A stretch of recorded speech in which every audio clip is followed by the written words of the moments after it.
सत्संग करियो हमेशा। अभी वाणी में आ रहा था कि सत्संग कर ले घड़ी हर घड़ी, सतगुरु से ले नाम जड़ी, सत्संग कर ले घड़ी हर घड़ी। अब यहाँ दूसरी वाणी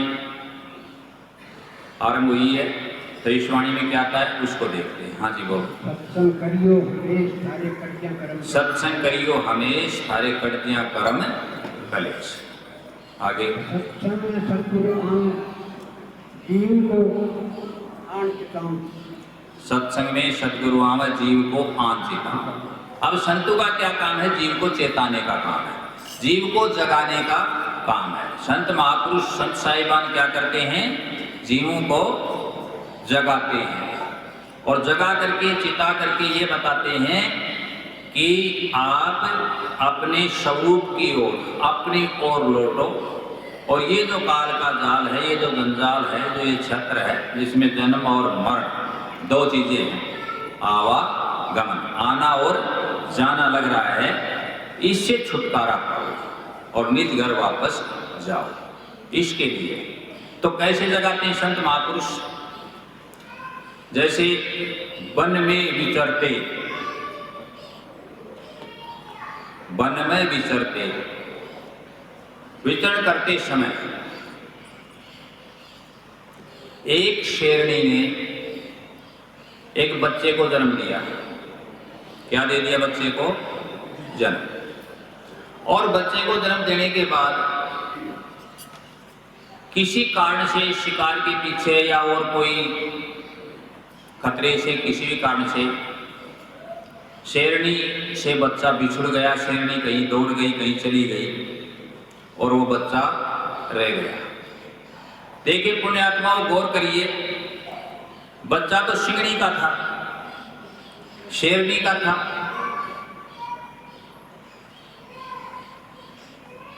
केहरी की नार न ना हर जाए, हुआ यह लिखा है कविता में। केहर की, केहरी मानी शेर, नार ने ना हर जाए, एक शेर बच्चा पैदा किया। लेकिन वो कुल को पराक्रम भूल गया। अब बच्चा क्या क्यों बोला? जैसे हम भूल गए। ये दृष्टांत, ये उदाहरण संत महापुरुष इसलिए देते हैं कि जैसे ये हमारी हालत है वैसे ही उसकी हालत हुई। तो उससे समझो आप कि एक शेरनी का बच्चा था, फिर भी उसके साथ क्या हुआ। ये संगति का प्रभाव ये है। सत्संग ये चीज है जो शब्द में आ रहा है, वैसे मैं बता रहा हूं पुण्यात्मा। तो क्या हुआ? शेरनी तो कहीं चली गई और कोई गडरिया, कोई पाली, पाली के हाथ से जो उड़ ले और अपने रेवड़ में, अपनी भेड़ों में मिला लिया। उसने भी उस बच्चे को अपनी रेवड़ के क्या ले लिया? साथ में मिला लिया। अब साथ मिला लिया तो संगति किसकी मिली जी? भेड़ों की संगति मिल गई। भेड़ बकरी वहां तो बच्चा किसका? शेरनी का। देखो कितना विपरीत काम हो रहा है। शेर की खुराक है क्या? भेड़ बकरी, और उनके साथ पल रहा है।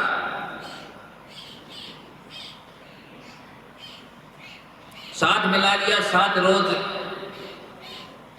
जंगल में जाएं, बकरियां, भेड़ बकरियां जाएं, गड्डियां ले जाए, वो भी साथ साथ, वह भी साथ साथ। तो फिर अब देखिए कि ये खाती है, अपने भी खाना शुरू करें क्या? घास जो भी चारा जैसा भेड़ बकरी खाती है। धीरे धीरे तो नहीं, लेकिन अब भूखा, और धीरे धीरे जैसे तैसे करके उसने खाना आरंभ कर दिया। वरना उसके घास खाने वाले ये जाड़ दांत नहीं होते। जैसे इंसान के मांस खाने के जाड़ दांत नहीं होते हैं, याद रखो इस बात को। और होते हैं तो मिलान कर लो, कुत्ते से मिला लो, बिल्ली से मिला लो, शेर से मिला लो, बाघ से मिला लो, तेंदुए से मिला लो, चीते से मिला लो, किसी भी जंगली हिंसक जानवर से आप मिला के देख लो, भेड़िए से मिला लो, दरक से, आईना बोलते हैं उससे मिला लो, लकड़ बग्गा, किसी भी जानवर से मिला के देख लो आप, उनके नेस पाएगी आगे यूं कील की तरह से खड़ी मिलेगी ना। वो तो उनके पंजे भी अलग मिलेंगे, नाखून भी अलग मिलेंगे और दांत जाड़ भी अलग मिलेंगे। इंसान की तरह से नहीं। इंसान क्यों खाने लगा? इंसान के पास उस समय था नहीं कुछ भी, आदि में अन्न नहीं था, तब इंसान ने क्या कर दिया उसको आरंभ, लेकिन बाद में छोड़ नहीं रहा। तो वह शेरनी का बच्चा भेड़ों के संग में क्या खाता है? घास फूस चरता है और चरते चरते बड़ा हो जाता है। कहने का तात्पर्य शेर बन जाता है। और एक रोज इसको अपने क्या कहते हैं, अचानक, सडनली, संयोगवश, कई बोलते हैं खुदा न खास्तान, ऐसे ही बोलते हैं, अचानक एक शेर का झुंड, उधर से एक शेर आता है और शेर को देखता है। शेर दहाड़ता है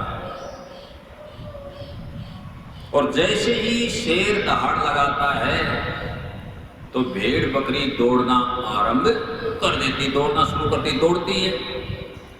तो वह शेर जो पल करके बड़ा शेर बना है जो भेड़ों में, वह भी दौड़ना आरंभ कर देता है। और ये अलग देख करके शेर को बड़ा दुख भी, ताजुब भी होता है कि आज तक किसी शेर को दाढ़ से और ड्रिक के दौड़ता हुआ नहीं देखा। फिर दौड़ भी किसके साथ रहा है? भेड़ बकरियों के साथ दौड़ रहा है। शेर है, अपनी ये हालत है कि नहीं है कि हम क्या बन रहे हैं? अपने से तो गिद्दड़ भी अच्छा है, तो बड़ी गजब की बात। तो शेर हिम्मत करता है, वो बार वाला जो आजाद शेर था, वह शेर दौड़ता है जोर से, क्योंकि भेड़ बकरी तो ज्यादा स्पीड से नहीं दौड़ सकती, उनकी तो गति कम ही होती है। तो वो ज्यादा क्यों दौड़ेगा वो शेर? वो तो वो दौड़ेगी, वैसे ही दौड़ेगा, क्योंकि चाल भी तो वैसी हो गई। वह दौड़ करके और आगे फिर के आता है और कहीं नहीं जाता, किसी भेड़ बकरी को कुछ नहीं कहता, छूता तक नहीं, केवल किसको आकर के रोक लेता है? उस शेर के बच्चे को रोकता है और रोक करके वो डरता है पूरी तरह से, कहता ठहर ठहर, डर मत, मेरे साथ तू शेर है। वो बच्चा कहता मैं तो भेड़ हूं, मैं शेर नहीं हूं, मैं क्या हूं? भेड़, मुझे जाने दे, माफ कर। कहता नहीं, तू शेर है। कहता मैं तो शेर नहीं हूं। कहता तो एक बात मान, मैं तेरे को जाने नहीं दूंगा। देखो संत महापुरुष यही तो कहते हैं, चिताते और क्या है, जगाते और क्या है, यही तो चेतावनी है। चेतावनी भजन बोलते हैं। चेतावनी का मतलब चिताने वाला भजन, जगाने वाला भजन, वार्निंग देने वाला भजन, उसको चेतावनी भजन कहते हैं, चेतावनी वाणी कहते हैं। तो शेर क्या करता है? उसको अपने साथ लेकर के एक तालाब है उसके किनारे जाता है और तालाब के किनारे ले जाकर के कहता है कि तू तेरी परछाई देख। पानी में क्या देख? तेरी परछाई को देख और मेरी को देख, फिर मेरी तरफ देख, मेरे जैसा है कि नहीं है? अब उसकी समझ में आती है, हाँ हूं तो मैं तेरे जैसा ही। तो कहता रहा पगले, तुम भेड़ों में क्या बन गया? भेड़ बन गया, बना कि नहीं? तो कहता है तू भेड़ बन गया, अब तू ऐसे करे। वो भेड़ें देख वहां, हाँ रोज तेरे साथ चरती हैं, तू भी साथ चरता है, डोलता है, रहता है, साथ रहते हो, बैठते हो, उठते हो, खाते हो, पीते हो। हाँ आज देख, तेरे से कभी डर करके, भयभीत होकर के दौड़ी, भागी? कहना आज तू, मैं दहाड़ता हूं ऐसे दहाड़, मुंह खोल, और मुंह खोल के जोर से दहाड़ लगा। उसने जोर से दहाड़ लगाई तो भेड़ बकरी दौड़ना शुरू हो गई, भाग गई। क्या देख, पता लग गया ना तू क्या है? शेर है। लेकिन भेड़ बकरियों के साथ रह करके तू क्या बन गया? भेड़ बन गया। इसलिए पुण्यात्मा, वो ये इंसान इस माया के संग में आकर के यहाँ भेड़ बकरी बन गया। माया जो है उसमें लिप्त हो गया और अपना जो पराक्रम था, भूल गयो कुल को पराक्रम, अपना जो पराक्रम था कि मैं कौन हूं, मैं तो अजर हूं, अमर हूं, अविनाशी परमात्मा स्वरूप हूं। क्यों आत्मा को क्या कहा गया है? परमात्मा। और फिर मैं, मेरी ये हालत क्यों है? माया के संग के कारण, कुसंगति के कारण। समझ गए इस बात को? नहीं तो जीव तो स्वतः ही मुक्त है। उसका जीव नाम ही तब हुआ है जब वह माया के क्या हो गया? संग में हो गया, माया के साथ में हो गया, तब उसका नाम जीवात्मा हो गया। नहीं तो आत्मा का आत्मा का आत्मा ही तो है। इसलिए पुण्य आत्माओं शब्द कह रहा है कि सत्संग करो हमेशा, सत्संग करो, वो संग नहीं, और कटियां धरे कर्म क्लेश। आगे वाणी में आया वैसे बताते चलेंगे। हाँ जी बताइए। सत्संग में सतगुरु आवे, जीव को आंत पावे, भूल भरम सारी मिटावे, सुनावे सतुपदेश। सत्संग में सतगुरु आवे, जीवों को आंचितावे, भूल भरम सारी मिटावे, सुनावे सत उपदेश। सत्संग करियो हमेशा, तारे कटियां कर्म कलेश। हाँ जी आगे। सत्संग है शांति श्रीता, कोई न जावे मिठा, बचाओ होके निश्चिंता, कल के राग और द्वेष, राग और द्वेष नहीं होना चाहिए। राग का मतलब है किसी से लगाव, मोह, ये राग में आ गई, ये मेरा है, ये मैं हूं, ये मेरा है, ये अच्छा लगता है, ये रुचिकर है, ये राग है। और द्वेष का मतलब है दूसरे के प्रति ईर्ष्या, ईर्ष्या भाव, वो क्या हो गया? द्वेष हो गया, द्वेष की भावना। तद कर राग द्वेष। आगे। सत्संग महिमा संग बखानी, कहे श्री सुन बखानी, कटे चौरासी खानी, नहीं कोई मीन। इसमें कोई झूठ साथ नहीं, बिल्कुल जरा भी झूठ नहीं है। सत्संग की महिमा के शंभु बखानी, शंभु मानी महादेव, देवों के देव ने भी सत्संग की क्या कही? महिमा कही। हाँ जी आगे। सत्संग से हरि राम है, रोम रोम में सतनाम है, वापरी पूर्ण काम है, वापरी पूर्ण काम है, कुछ ना बचा शेष। हाँ, वाकया कुछ नहीं रहा। सत्संग जिसको मिल गया, जिसके जीवन में सत्संग आ गया, जो सत्संग में ढल गया, सत्संग को जिसने अपने व्यवहार में ढाल लिया, सत्संग के अनुसार जो आचरण करने लग गया, फिर वो सत्संग बन गया। क्या बन गया? खुद ही क्या बन गया? वो सत्संग, क्योंकि वो सत्य से जुड़ा रहता है परमाने में, और वो क्या कहलाया? सत्संग हो गया। सत्य से जुड़ा, जो सत्य का संग करने वाला है, झूठ का संग, वो सत्संग हो गया। तो सत्संग हमेशा करने का अर्थ क्या है? हम घर पर भी रहें, हर समय तो नहीं हो सकता, अन्य कार्य भी तो बहुत से हैं, सभी काम करते हुए भाव वही रहे, विचार उसी जगह रहे, उठत बैठत खड़े कटाने, कहे कबीर हम उसी ठिकाने। कबीर साहब की वाणी, गोरखनाथ जी की वाणी क्या कहती है? खावे पीवे न करे मन भंगा, कहे नाथ मैं तिसके संग। वही उसी के संग खाओ पियो, लेकिन मन नहीं हटे। कहां से नहीं हटे? भंग नहीं हो कहां से? मालिक से, स्वयं से। ये फरमाया गया, तो वो सत्संग है। लेकिन ये सत्संग जो सभा है, जहां संत महापुरुष प्रवचन करते हैं, ये बाहरी सत्संग है। कौन सा सत्संग है? बाहरी।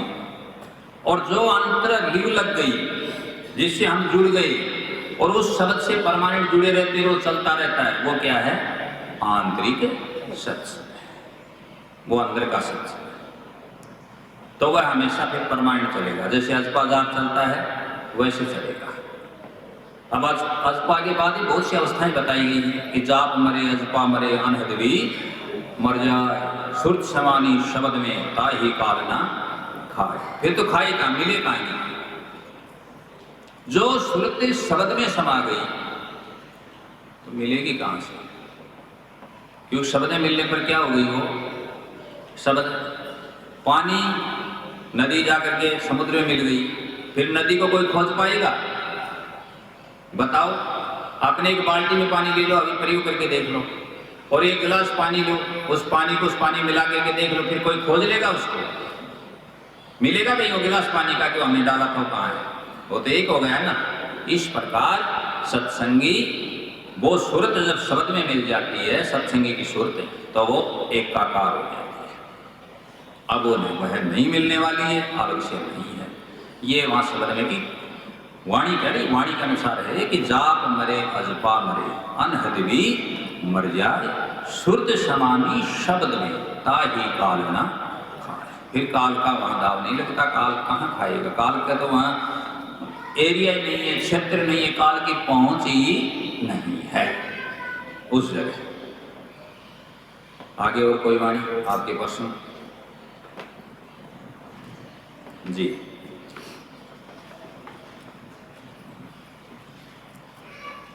सतनाम सत्संग।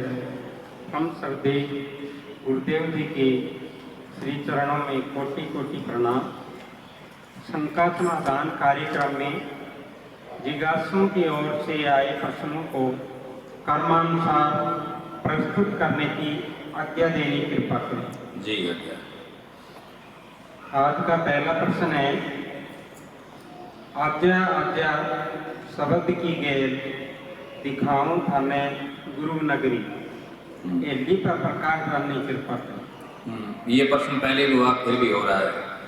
ये तो शब्द कह रहा है, शब्द गुरु चित चेला रे। एक वाणी में आया कबीर साहब की वाणी में, शब्द गुरु चित चेला रे तुम सुनियो चतुर सुजान, गुरुआ ने दिया हेला रे तुम सुनियो चतुर सुजान। तो वहां कह दिया कि शब्द गुरु है। गुरु कौन है? शब्द। और चित्त क्या है? चेला। शिष्य को जो ध्यान है, जो चित्त है हमारा, वह चेला। चित्त चेला रे तुम सुनियो चतुर सुजान।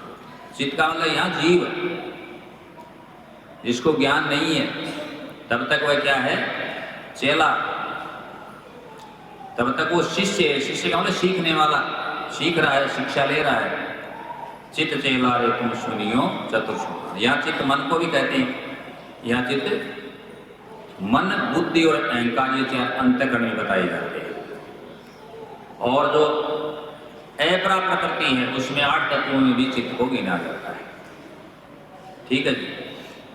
तो यहाँ प्रश्न आया किसे लिखो बताओ। तो इतना ही है कि शब्द कह रहा है, सुरत को कह रहा है, या ये मान लीजिए जीवात्मा को कह रहा है। क्या कह रहा है? कि आप मेरे पीछे पीछे आओ। जैसे कोई किसी को आवाज लगाए, भाई इधर खतरा है, इधर आ जाए, और फिर वह नहीं आए तो फिर वह जा करके उसको ले आएगा।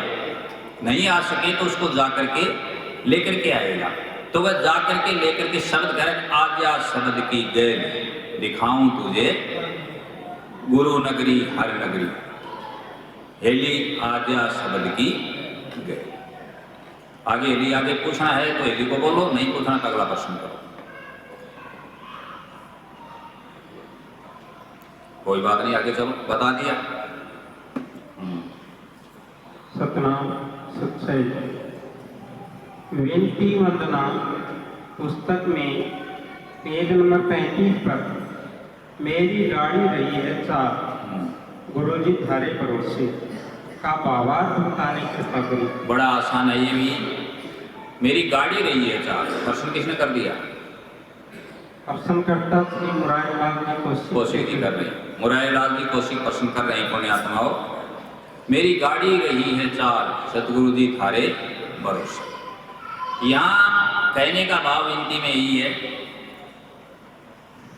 कि हे मालिक, हे सतगुरु, मेरी जो गाड़ी है, गाड़ी कौन सी गाड़ी? जीवन रूपी गाड़ी। ये जो चल रही है ये केवल आपके भरोसे पर, आपके विश्वास पर चल रही है। बस इतना ही बहुत। हाँ आगे। सतनाम सत्सई। स्वार्थ है तो सब कुछ है, सब स्वार्थ बिन बेकार। विनती वंदना पुस्तक के पेज 82 पर ऐसा क्यों कहा गया? कृपया समझाने की कृपा करें। ऐसा तो ठीक कहा गया कि प्रश्न को दुरुस्त करके लिखा करो। कहा तो ठीक गया होगा, लेकिन उसका भाव पूछना चाहते हो और पूछना चाहते हो क्या? फिर दोबारा बोलो। स्वार्थ है तो सब कुछ है, सब स्वार्थ बिना बेकार। स्वार्थ के बिना बेकार। देखो, स्वार्थ के नाते हमारा रिश्ता, हमारा नाता जो भी है वो किससे बना हुआ है, किससे बंधा हुआ है? स्वार्थ से। जो स्वार्थ निकल गया, स्वार्थ नहीं रहा तो कोई अपने पास आएगा, कोई नाता रहेगा? स्वार्थ समझते हो ना? मतलब क्या? मतलब कहो, स्वार्थ कहो, है कि नहीं? मतलब कोई आदमी कहीं नौकरी करता है, उदाहरण के द्वारा मैं समझा रहा हूं, उसको कोई पगार नहीं मिलेगी, मतलब वेतन पेमेंट, तो वो नौकरी करेगा? छोड़ देगा? स्वार्थ का नाता वाग नहीं। और जहां वह काम कर रहा है वहां वह काम नहीं करेगा तो अगला मालिक उसको निकाल देगा। निकालेगा कि नहीं निकालेगा? तो किसका नाता हुआ? स्वार्थ का। स्वार्थ का हुआ। बच्चा मां से चिपका रहता है, अपनी मां से बच्चा चिपका रहता है। कब क्या पीता है वो? दूध पीता है। जब निकल मुंह में लेता है चूची पीता है। और बच्चों को ऐसे भी देखा है, अपने भी तो बच्चे थे कभी, इतना भी देखा है कि वो दूसरी को भी हाथ लगा करके उसको भी ढक लेता है, कोई दूसरा नहीं पी जाए। करते हैं ना बच्चे ऐसा? तो पुण्य आत्माओं कितना ध्यान रखता है कि कोई मेरे दूध को चुरा नहीं ले, कोई दूसरा ना पी जाए। वैसे बताते हैं बच्चा तो भगवान का रूप होता है, साफ दिल का होता है, लेकिन बच्चे की भी स्वार्थ होता है, गड़बड़ होती है दिमाग में। इतनी होती कि नहीं होती?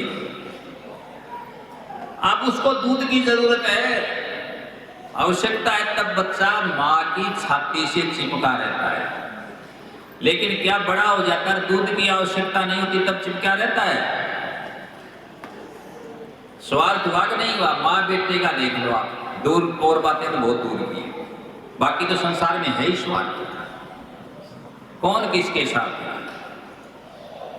तो स्वार्थ बिन सब बेकार। यदि स्वार्थ नहीं है तो जो नाते, जो रिश्ते, जो संबंध, जो रिलेशन, वो सब क्या हो गए? बेकार हो गए। फिर कहता मैं इसको जानता ही नहीं, मेरा इससे कोई लेना देना नहीं, मैं इससे इत्तेफाक नहीं रखता। कहते हैं ना, बस इतनी बात है। इसलिए स्वार्थ बिना सब बेकार, भैया बदले नाम है। सब स्वार्थ का संसार, भैया बदले नाम। आगे। सतना सच्चाई। तेरी आवे की लहर सवाई, रे की लिया राम सुमर मेरा भाई। मन की माडल तन की चिड़सा, घन की लाव चलाई रे की लिया राम सुमर रे मेरे भाई। इसका भावार्थ समझाने की कृपा करें। एक तो जो शब्द वाणी हो उसको पूरा जितना उसको लिख लिया करो कि ये चीज़ कहाँ से ली गई और कौन सी वाणी है। ठीक है? अब इस वाणी में ऐसे शब्द हैं जो अब प्रासंगिक नहीं है। बैठो। अब ये शब्द क्या कह रहा है तुम्हारा? तन की, मन की मंडल, तन की चिड़सा। चिड़सा वही प्रतीक है, उस चीज से समझा रहे हैं, कह रहे हैं। ठीक है जी, गौर की वाणी है। तो क्या कह रहे हैं कि ये मन है ना, इसकी मंडल बनाओ। तो ये उस समय का प्रतीक वहां से उदाहरण दिया कि जैसे पहले समय में, आज से 40-50 वर्ष पहले, जब ये इलेक्ट्रिक मशीनें, ये जो तुम्हारी मोटर, इंजन, ये नहीं थे, तो उस समय पानी निकाला जाता था इससे चड़स बोलते, चड़स, उसको चड़स, वो एक चड़स बना हुआ होता था उसका चमड़े का, और उसके ऊपर एक गोल मंडल होती ना, वो कड़ा, रिंग समझ सकते हैं अपने इस टाइम पर, ठीक है जी। और उसके बीच में एक बांध कर उसको होता है, उसको कहा। तो कहे उस चीज को जिसके पक्का है मन, वहां ऊपर ऊपर ही है उसकी वो मंडल, वो मान लो। वो मान करके आपको तो पानी निकालना है ना, क्या निकालना है? पानी, क्योंकि रही मन पानी राखी, पानी बिन सब सून, पानी गए न उबरे मोती मानुष चून। वो पानी आपको निकाला, कौन सा पानी? यहाँ पानी आपको निकालना है प्राप्ति का। किस प्राप्ति का? सत्य की प्राप्ति का, परमात्मा की प्राप्ति का, अपने स्वयं की खुद को प्राप्त करें, खुद को पा जाए, वो पानी निकालना है। तो क्या क्या बना लो आप? मन की मंडल। और आगे क्या शब्द है? मन की मंडल, तन की चिड़िया। और चिड़िस होगा शरीर, और मुंह के ऊपर मन है, मन को मंडल घेरा होगा ना ऊपर ऊपर, यहाँ गम की लाओ तुम्हें, क्या की? गम की।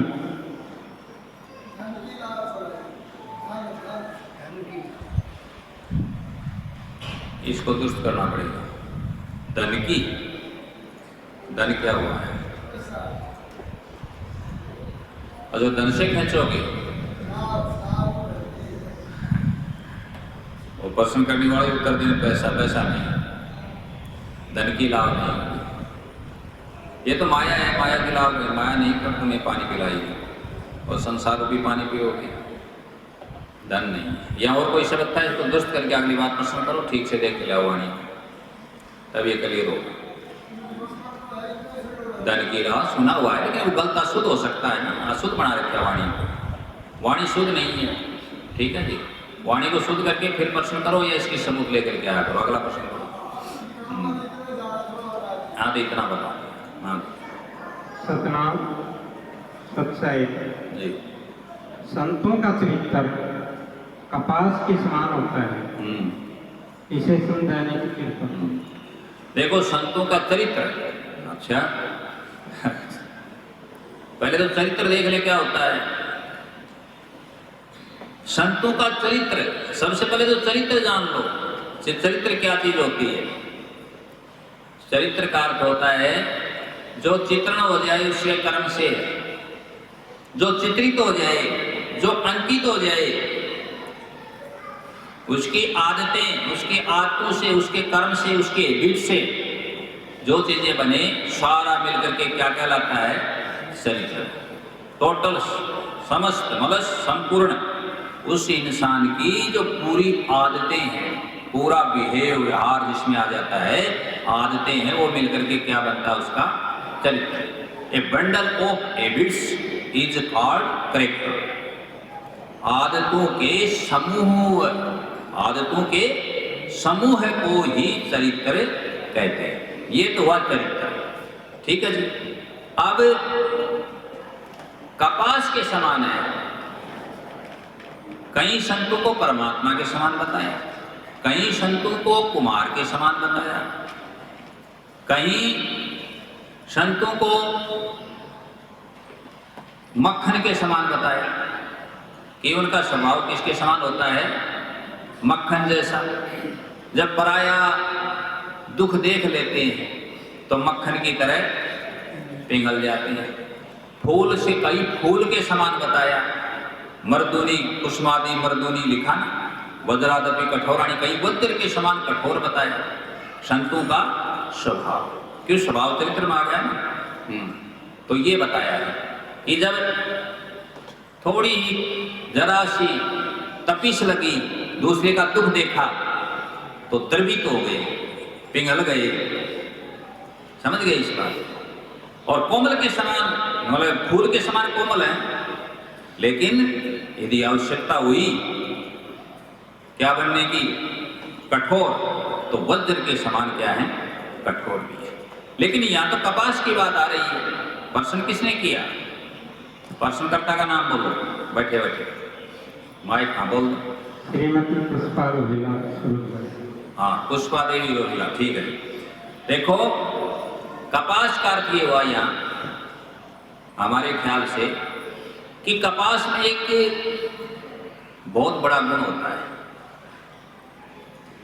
रक्षक। जब सर्दी होती है तो रुई की चीज होती है, कॉटन की चीज होती है, कपास जो वस्त्र होता है, कोई भी कपड़ा अपने पास होता है, रुई होती है। तो उस समय तो क्या होता है, वो हमें गर्मी प्रदान करता है, हमारी रक्षा करता है सर्दी से। और जब होती है गर्मी तो वो क्या रहता है, ठंडा रहता है, हमें क्या देता है, ठंडक देता है। जबकि ये कपड़े नहीं देते जो आजकल वो चल रही है ना, जो रेयान की है, स्टेचलून है, टेरीलीन है, टेरीकॉट है, नहीं चल रही ये सारे और कपड़े। तो फैब्रिक्स में आप देखो तो कपास में ये गुण है। दूसरा गुण क्या है, गुण तो क्या हुआ कि कपास संतों का स्वभाव है, संतों का चरित्र है। वह कपास के समान इसलिए बताया कि वह हर परिस्थिति में जीव का भला करता है। जैसे सर्दी गर्मी में कॉटन का कपड़ा करता है, कॉटन करती है, एक बात। दूसरा एक गुण और है, वह क्या है कि वह शौक लेता है, उसमें हर चीज को समाहित करने की शक्ति होती है।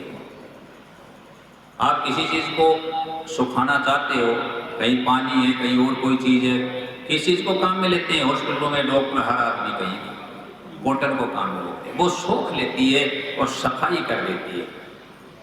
समझ गए इस बात को?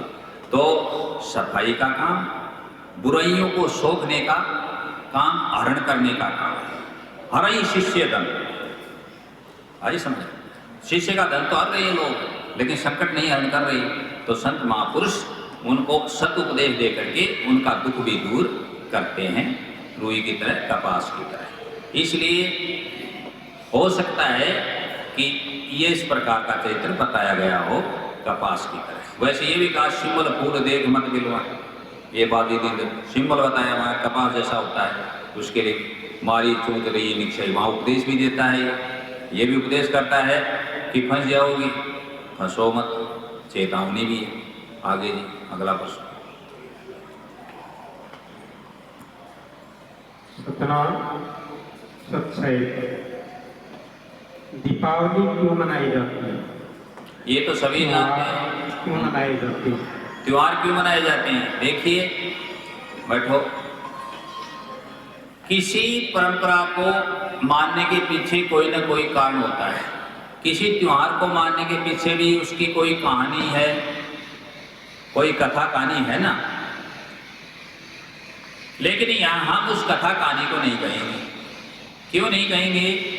कि उस पर सब एक मत नहीं है।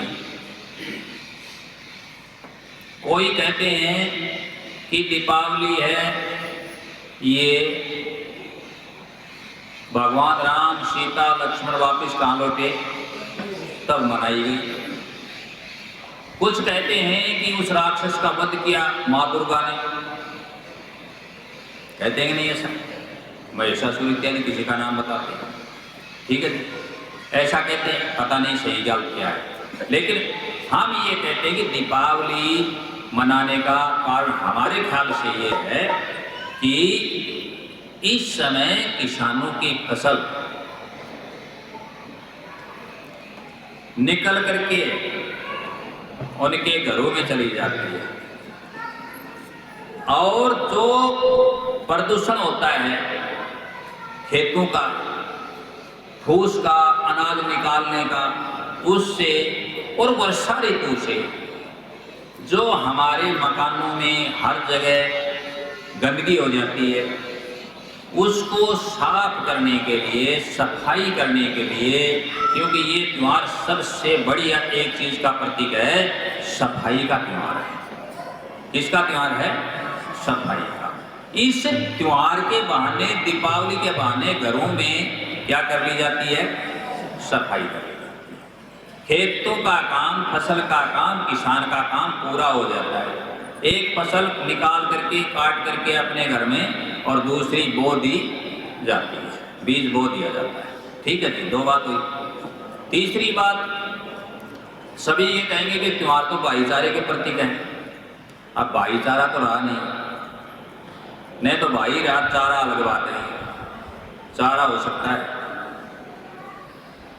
अब एक गड़बड़ एक है दीपावली में, फायदा और नुकसान ही पूछ रहे हैं तो बता देता हूँ। जब सफाई की वो भी ठीक है, और दीपक जलाए वो किसके प्रतीक थे?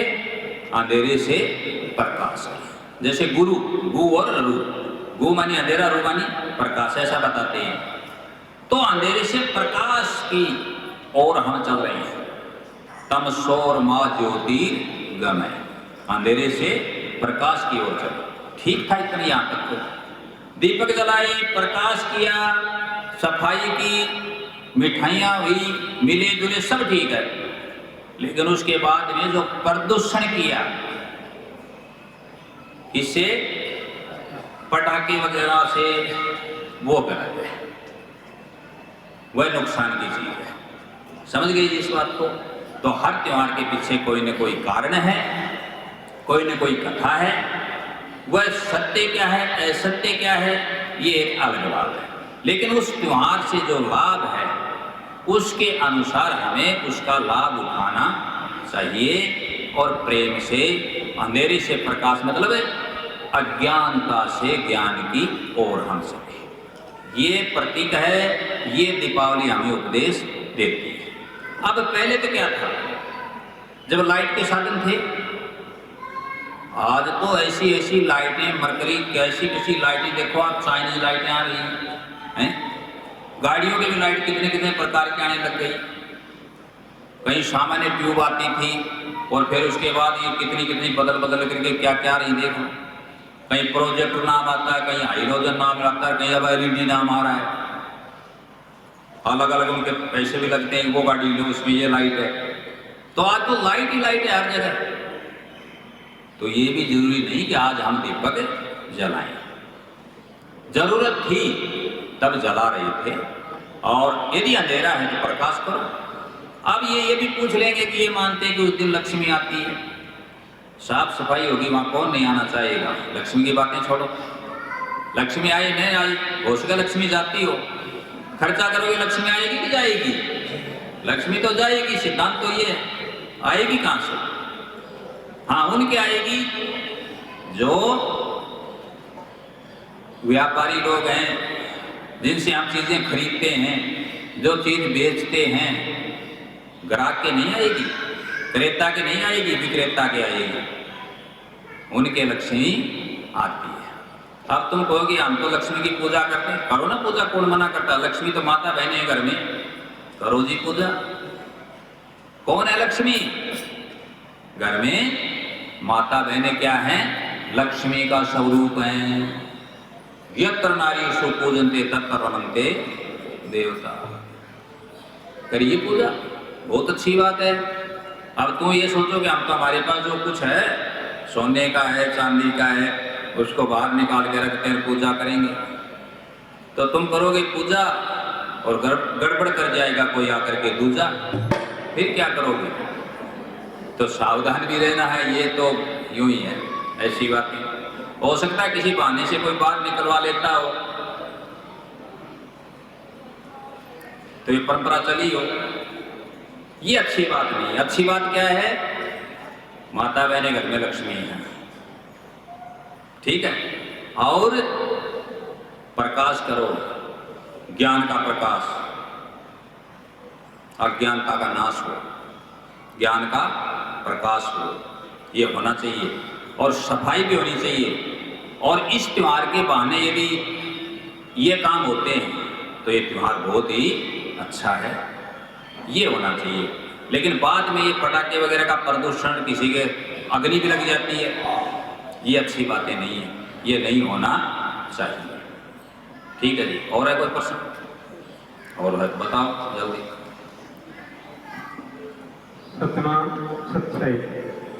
सत्संग कैसे हमारे जीवन की सकारात्मक दिशा बदल सकता है, इसे समझाएं कुछ। ये तो अभी बताया, बार बार सत्संग का आया है। सत्संग तो सकारात्मक खुद होता है। क्या होता है सत्संग? सकारात्मक। इसमें सत्संग में नकारात्मक मतलब नेगेटिविटी की कोई बात होती नहीं। अब बदल कैसे सकता हो, तो संगति है। जो सत्संग करेगा तो शब्द ही वह बदल जाएगा। सत्संग में आके भरम पोल खुल जाती है, ऐसे शब्द है। सत्संग में आके काका हंस हो जाओ, ये भी शब्द है इस प्रकार के भी। और ये भी शब्द है जब गुरु दया करें तो काका से हंस बना दे, ऐसे भी हैं। पर भजन तो बहुत है, कविताएं हैं, चेतावनी है, संतों की वाणियां भी। लेकिन और ये भी बताया कि मंजन फल पे की तत्काल ही सफाई हो जाती है, तत्काल ही क्या बन जाता है, काग से हंस बन जाता है। तो इस प्रकार जब हम सत्संग करेंगे तो हमारी दिशा बदलेगी, हमारा जीवन बदलेगा और हमारे अंदर सुधार होगा। और सुधार होगा तो फिर हमारा उद्धार होगा। हाँ जी, आगे और हैं कोई? हो गए। अब ये देखिए, चीजों को सुधारने के लिए एक हम किसी चेतावनी भजन को लेते हैं आज के आखिर में और इसको देखते हैं। चलो देखते हैं।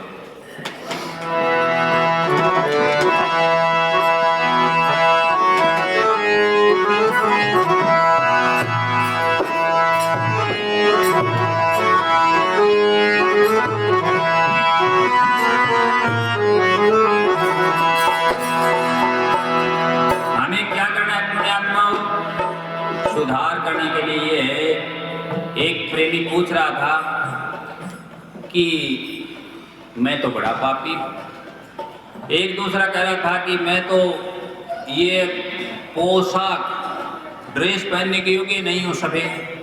आज का ही प्रश्न था, आज ये बात आई कि मैं इस ड्रेस को पहनने के लायक नहीं हूँ। क्यों जी, आई कि नहीं श्री राम जी ये बात आज सुबह सुबह? तो उसको थोड़ा हम देखते हैं और उसके लिए क्या उपदेश किया है संत महापुरुषों ने। एक कोई वाणी को लेते हैं कि वह क्या करे, अब उसके लायक बने, उसके योग्य बने, उसके लिए क्या करना चाहिए।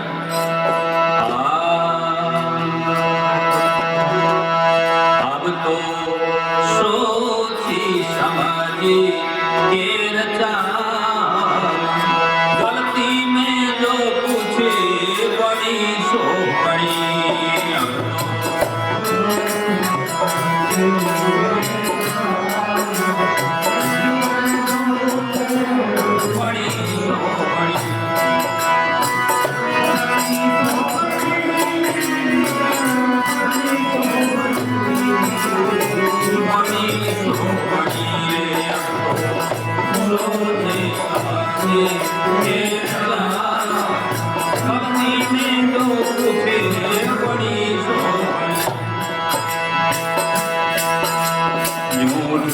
बेईमानी की बंदे खुली नहीं चटसा,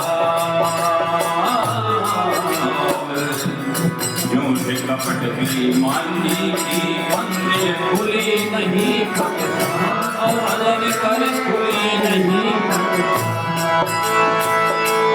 और बिना पढ़ाए आप ही पढ़गा किया कर्म जानता, कोई रे चरने हाथ से पड़ी। अब तो सोचे समझे गलती में जो मुझे बड़ी सो बड़ी है। अब तो सोचे समझे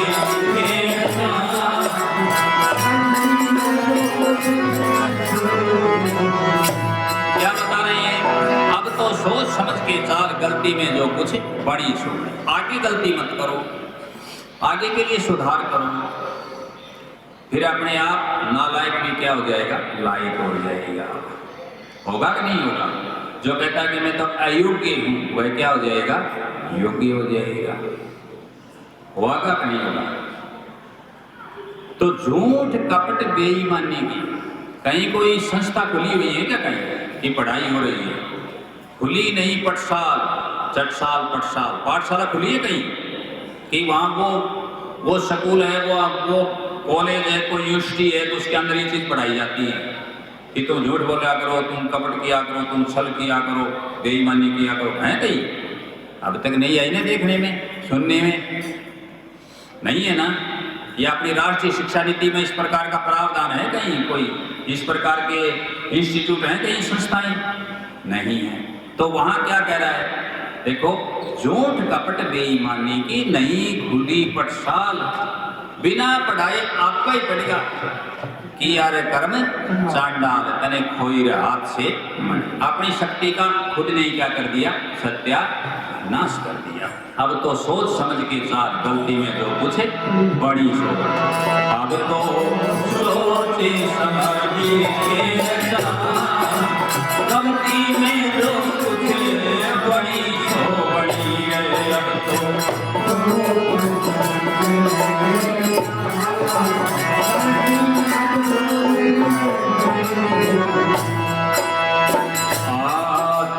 कर्म के आगे बंदे लगी हुई सरकार, तेरे कर्म की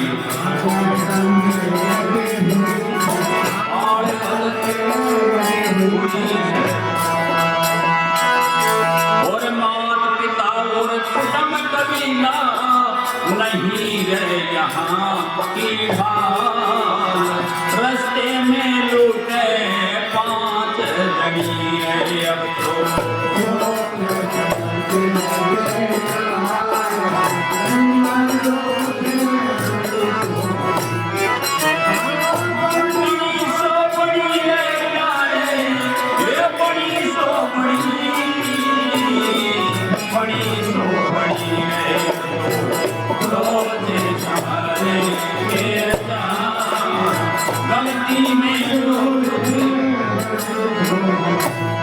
इसने क्या बताया, यहां कहते हैं दूसरे नंबर पर कि तेरे कर्म के आगे खोटे कर्म कर लिए तो तेरे कर्म के आगे बंदे लगी हुई है पाड़। पाड़ का मतलब है अवरोधक, रुकावट, बैरियर, आगे दीवार खींची हुई है, जा नहीं सकता, इतने खोटे कर्म हुए। तेरे कर्म के आगे बंदे लगी हुई है पाड़, और मात पिता और कुटुंब कबीला नहीं यहाँ की भाल, यहाँ की तरह नहीं है।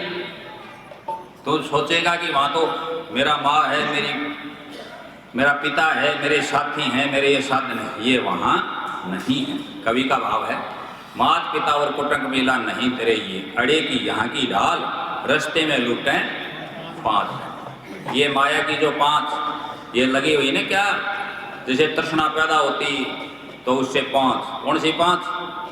इच्छा, परीक्षा, शुभेच्छा, अनिच्छा, ठीक, और माया, ये 5 तृष्णा ये लूट रही है रास्ते में।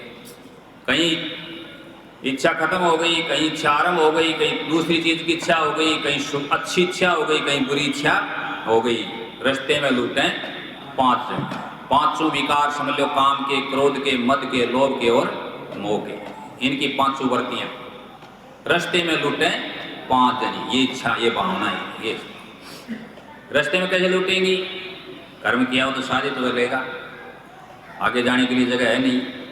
तो तेरे कर्म के आगे बंदे लगी हुई है पाड़, मात पिता कुटुंब कबीला तेरा नहीं रह यहाँ की ढाल, रास्ते में लूटे 5 जन। अब तो सोच समझ के साथ गलती में जो कुछ अब तो सोचो, अब तो समझो, अब तो विचार करो, अब तो लाइन पर आओ, अब तो सत्संग का अनुलाभ उठाओ, अब तो अपने अहंकार को खत्म करो, अब तो बकवास बंद करो। कि बहुत हो लिया, कहते थे ना, बहुत बह चुका पानी। आगे देखते हैं, अब तो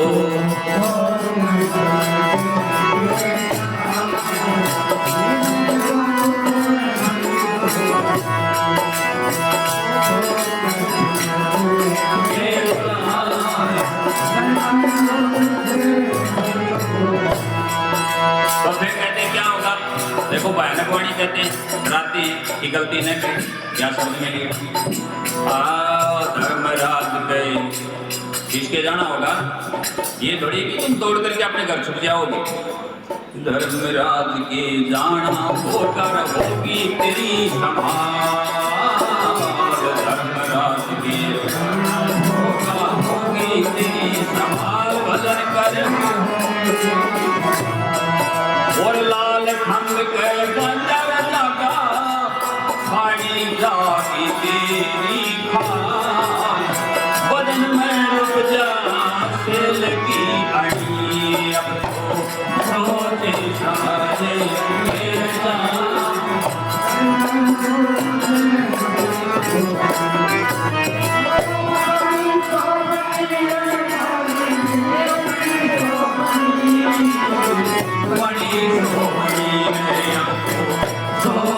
संभाल दे गलती में लोग बड़ी शोभनी। तीसरे नंबर पर क्या फरमाया?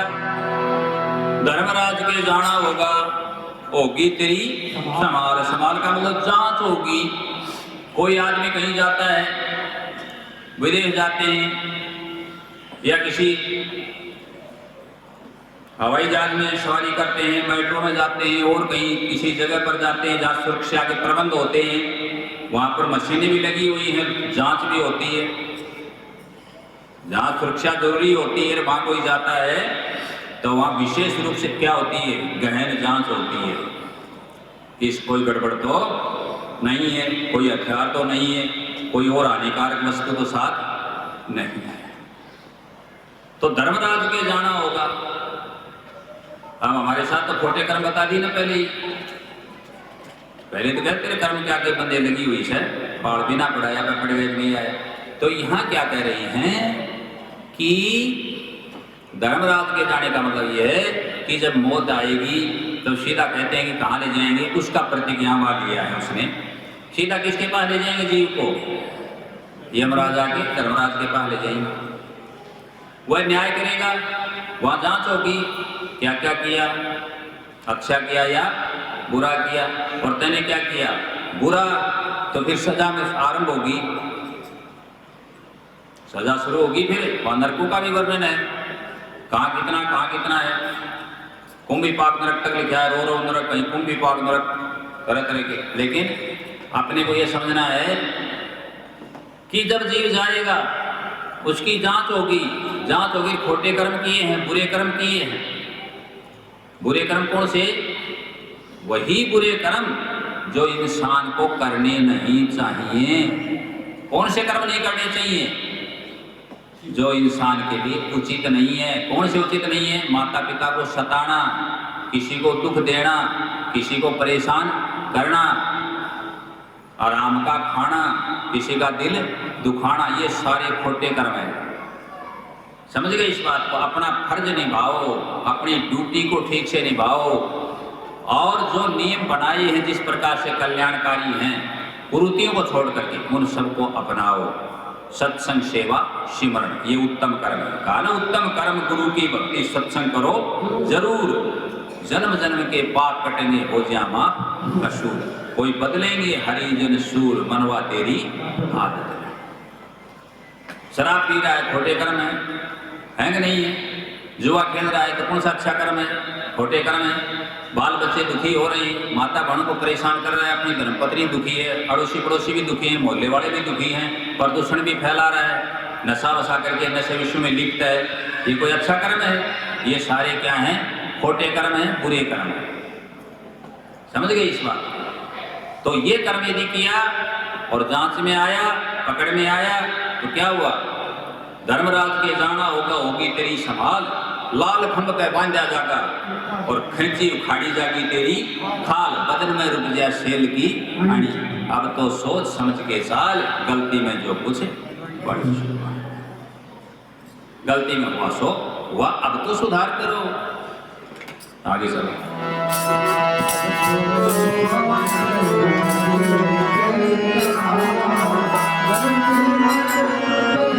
बड़ी शोभनी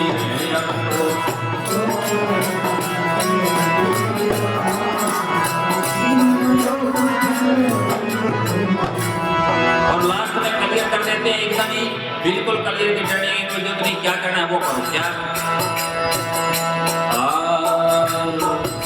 गई ने वो गई तो गई, जाने दो, उसके पीछे क्यों दौड़ रहे हो, क्यों भाग रहे हो? जाने दो उसको। अच्छी चीजें तो पकड़ो की कोशिश भी करो। तुम बुराई को क्यों याद कर रहे हो, क्यों पकड़ रहे हो, क्यों खोद रहे हो, क्यों लिपट रहे हो, क्यों चिपट रहे हो, क्यों झपट रहे हो? जाने दो, जाने दो, जाने दो। गई को जानी तेरे कर आगे पाखा, गई को कर आगे पाखा।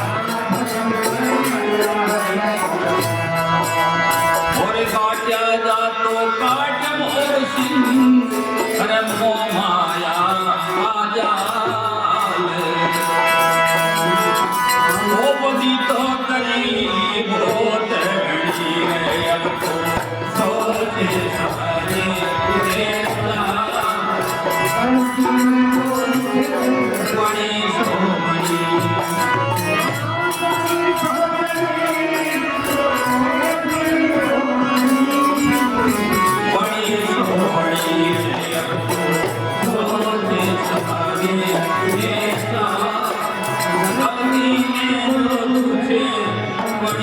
सोपणी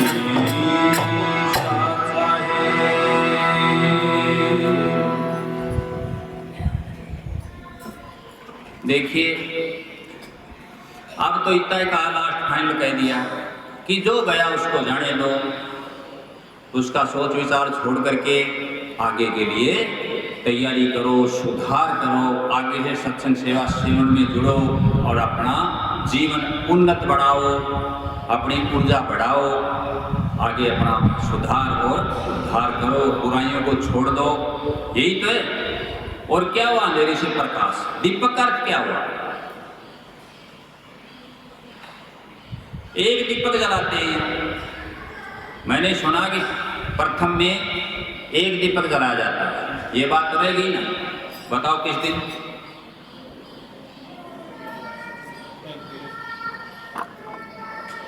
तीन दिवाली करते हैं तो बोल नहीं रहे, आप बताओ। धनतेरस को, ठीक है जी।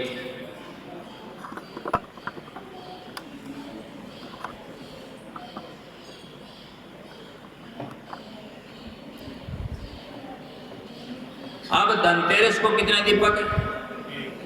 एक। धनतेरस को एक दीपक, दीवा कहो। पहले शब्द दीपावली, दीपावली, पहले इसको समझ लें शब्द को। दीपों की कतार, दीपों की कतारें हो, दीपों की अवली, अवली यानी पंक्ति, कतार, लाइन। दीपावली, दीप जमा अवली, दीपावली, ठीक है जी। और इसको दिवाली भी कहते हैं और दीपोत्सव भी कहते हैं। कहते हैं नहीं कहते? अच्छा, आप बताओ एक दीपक क्यों जलाया जाता है? ये तो किसी ने प्रश्न भी नहीं कर, किसी के ध्यान में भी नहीं आया। धनतेरस को एक तो दीपक जलाओगे और उसको क्या कहते हो पता है? बड़ी दिवाली।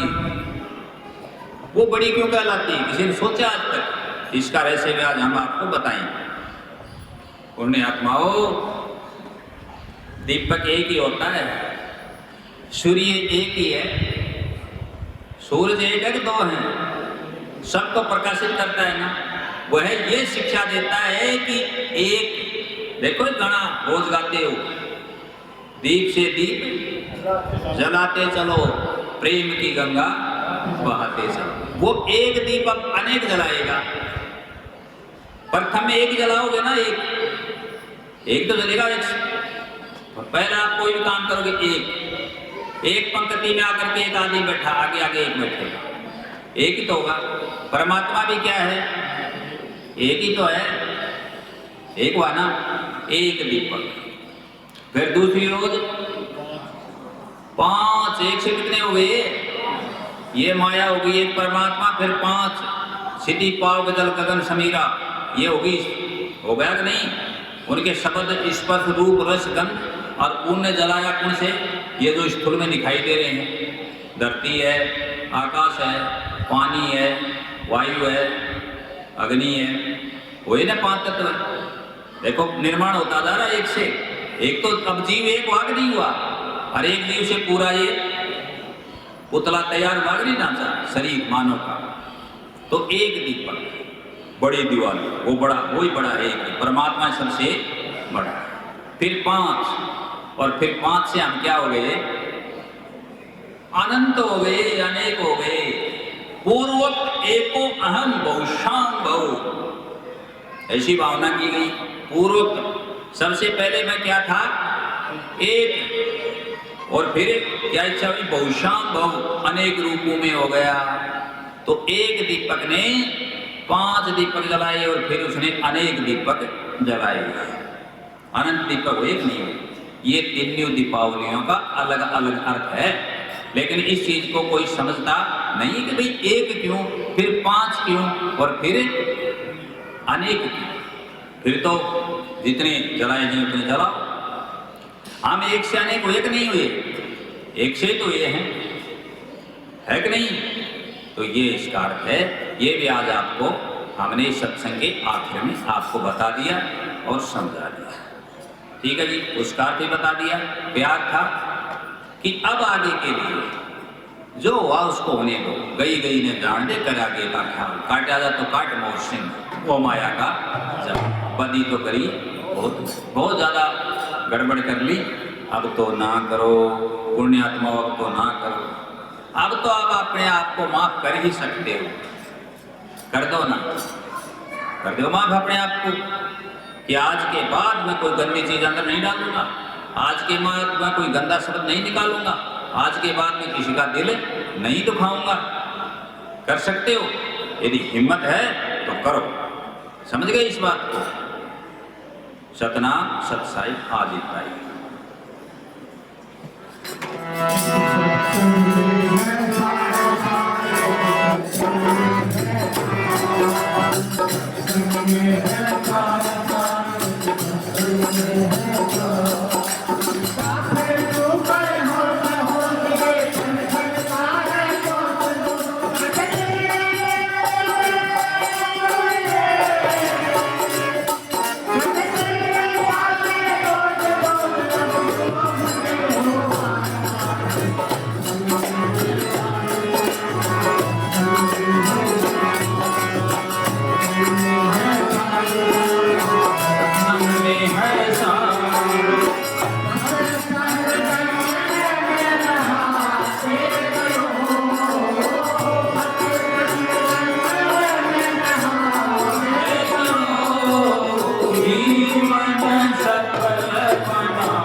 कोई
हे दाता सबको सत्संग, हे दाता सबको सत्संग, हे दाता सबको सत्संग। सत्संग अपनाइए, प्रेम बढ़ाइए, जीवन सफल बनाइए। खुश रहें, सलामत, खुश रहें, सलामत, खुश रहें, सलामत। सतनाम सत।